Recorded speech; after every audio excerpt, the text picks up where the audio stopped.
Et si la solution pour combattre certaines des maladies les plus redoutées ne se trouvait pas dans une pilule, mais dans quelque chose d'aussi simple que de ne pas manger? Aujourd'hui, nous allons explorer un sujet controversé, souvent passé sous silence, le lien caché entre le jeûne et le cancer.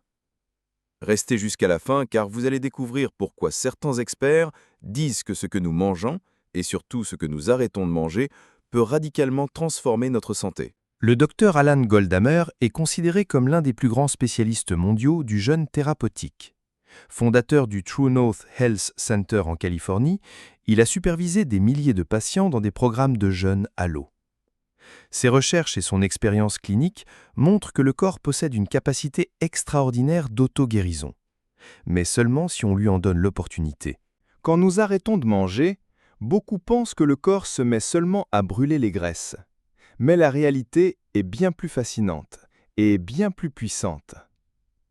Dès que l'apport en nourriture s'interrompt, l'organisme change de programme. Il passe du mode stockage au mode réparation. Premièrement, il réduit la production d'IGF-1. L'IGF-1 est une hormone de croissance utile, mais quand elle est trop élevée, elle nourrit aussi les cellules cancéreuses. En baissant ce signal, le corps coupe une partie de leur carburant. Deuxièmement, le jeûne déclenche un phénomène incroyable, l'autophagie. Autophagie signifie littéralement se manger soi-même. Mais ne vous inquiétez pas, ce n'est pas dangereux. C'est le grand ménage intérieur. Nos cellules se débarrassent des parties usées, abîmées ou toxiques. Comme une maison où l'on sort les poubelles, répare les meubles cassés et remet tout en ordre. Troisièmement, le système immunitaire se renforce. Nos cellules tueuses naturelles, ces petits soldats invisibles qui patrouillent dans le sang, deviennent plus efficaces. Elles reconnaissent plus vite les cellules anormales et les éliminent avant qu'elles ne deviennent dangereuses. En d'autres termes, le jeûne crée un environnement hostile aux cellules malades. Il affaiblit les cellules cancéreuses, les prive de ressources et en même temps, il protège nos cellules saines qui sortent de ce processus plus résistantes et plus jeunes. C'est comme si le corps utilisait la pause alimentaire pour redevenir son propre médecin. Un médecin qui sait exactement où réparer, où nettoyer et comment renforcer nos défenses naturelles. Depuis quelques années, des chercheurs ont commencé à observer de près les effets du jeûne chez les patients atteints de cancer, et les résultats sont surprenants. Dans certaines expériences, des patients qui jeûnaient avant de recevoir une chimiothérapie rapportaient moins d'effets secondaires, moins de fatigue, moins de nausées et une meilleure tolérance générale au traitement. C'est comme si le corps, vidé de nourriture, devenait plus résistant au choc de la chimiothérapie, tout en rendant les cellules cancéreuses plus vulnérables. Mais il y a encore plus frappant. Dans des cas documentés, certains patients atteints de lymphome ont vu leurs ganglions diminuer après un jeûne prolongé, mené sous surveillance médicale stricte. Et lorsque ce jeûne a été suivi d'une alimentation exclusivement végétale, les résultats semblaient encore plus encourageants. Alors, faut-il considérer le jeûne comme une arme secrète contre le cancer? De nombreux experts commencent à le penser. Le jeûne ne tue pas directement les cellules cancéreuses, mais il crée un terrain où elles ne prospèrent plus. Mais attention, le jeûne n'est pas une baguette magique, ce n'est pas un remède miracle, et il ne peut en aucun cas remplacer un traitement médical classique. Chaque expérience doit être menée avec une supervision stricte, dans un cadre médical adapté. En clair, le jeûne est un allié potentiel, mais un allié qui doit être utilisé avec prudence, intelligence et toujours sous le regard d'un professionnel de santé. Si les résultats du jeûne sont si prometteurs, alors pourquoi n'en entendons-nous presque jamais parler dans les hôpitaux? La réponse peut surprendre, mais elle est très simple. Les traitements traditionnels reposent avant tout sur les médicaments, les machines, les interventions. Des solutions coûteuses, complexes, mais aussi lucratives pour toute une industrie. Le jeûne, lui, ne coûte rien.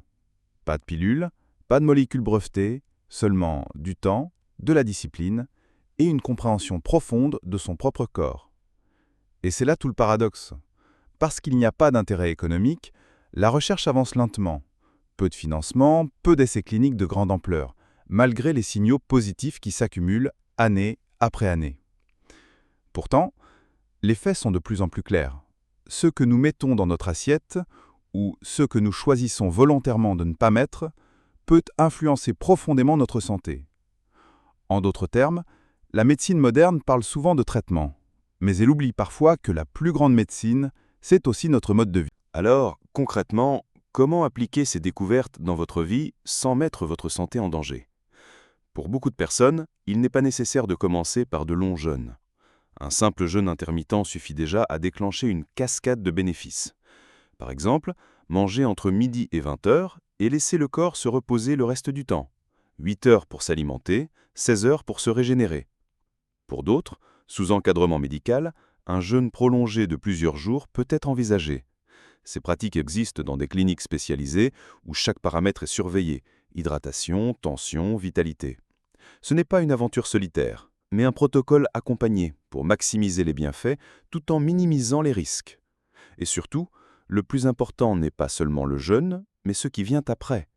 Revenir à une alimentation végétale complète, riche en légumes, fruits, légumineuses, noix et graines, permet de prolonger les effets protecteurs. C'est un peu comme recharger un moteur après l'avoir nettoyé. Le carburant doit être pur et nourrissant. Mais souvenez-vous, chaque corps est unique. Il n'existe pas de solution universelle. Avant de commencer, parlez-en toujours à un professionnel de santé compétent. En fin de compte, le jeûne n'est pas une mode. C'est un outil ancien, oublié, que la science redécouvre aujourd'hui. Un outil qui, bien utilisé, pourrait transformer la façon dont nous pensons la santé et la longévité. Le jeûne n'est pas une mode passagère, c'est un outil puissant, pratiqué depuis des siècles par différentes cultures, et que la science moderne redécouvre enfin.